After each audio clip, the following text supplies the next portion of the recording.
Gang, ça fait longtemps que j'ai pas pris le temps de parler de la séparation précoce, hein, des dommages que ça peut causer. Donc, ce matin, c'est de ça que j'ai envie de parler. Parce que la séparation précoce, les ruptures répétées, le manque de continuité, ça disparaît pas avec l'âge. Hein. On se construit avec ce qu'on a.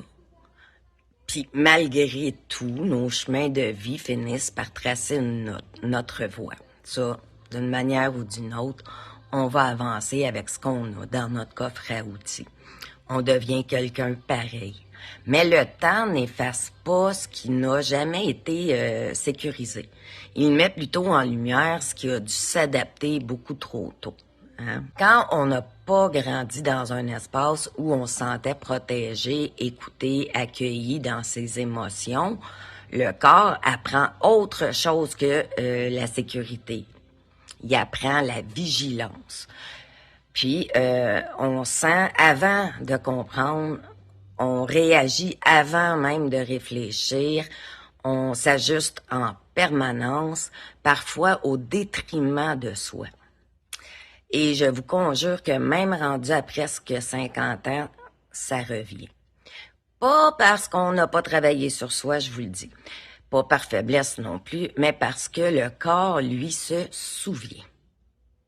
Les mécanismes se réveillent dans les relations, dans les silences, dans la peur de déranger, dans l'impression d'être de trop ou d'être pas assez. T'sais.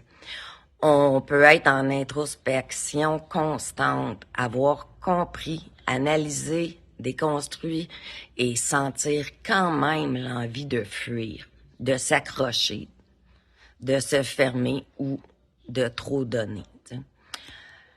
Notre force est réelle, par contre. Elle a permis de survivre, de tenir debout, de tracer une route malgré tout. Mais elle a souvent été forgée dans l'urgence, pas dans la sécurité. Ce qui fait qu'on est souvent en hyper-vigilance. Si on avait été réellement protégé, si on s'était senti en sécurité assez longtemps, si on avait eu le droit de s'exprimer et de recevoir une réponse bienveillante à nos besoins plutôt qu'un mur, un silence ou une sanction dans certains cas, la donne aurait été probablement bien différente, on se le cachera pas. On aurait peut-être appris la confiance avant la méfiance, le lien avant la peur de perdre, l'ancrage avant l'hypervigilance.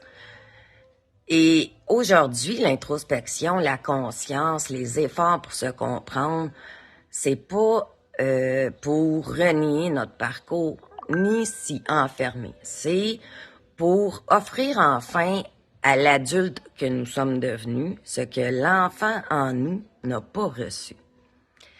Reconnaître ça, ce n'est pas se victimiser.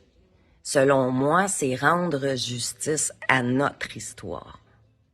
En tant qu'enfant placé dans un réseau dit de protection, parfois il est protégeant. Je le cacherai pas, hein? J'ai été quand même 17 ans à son service. Et il y a des moments où c'est réellement nécessaire. Par contre, il y en a d'autres où le déplacement peut être évité rapidement. Là. C'est même pas questionnable souvent. Mais bon, c'est ça qui est ça dans le monde du sport, comme diraient mes parents. Donc, sur ce, je vous souhaite une excellente journée. Mais j'essayais avec ce petit moment-là avec vous de vous faire comprendre pourquoi certains adultes ont de grandes difficultés encore en tant qu'adultes. Ben souvent, ça vient de l'enfance qu'ils ont eue. Sur ce, bonne journée.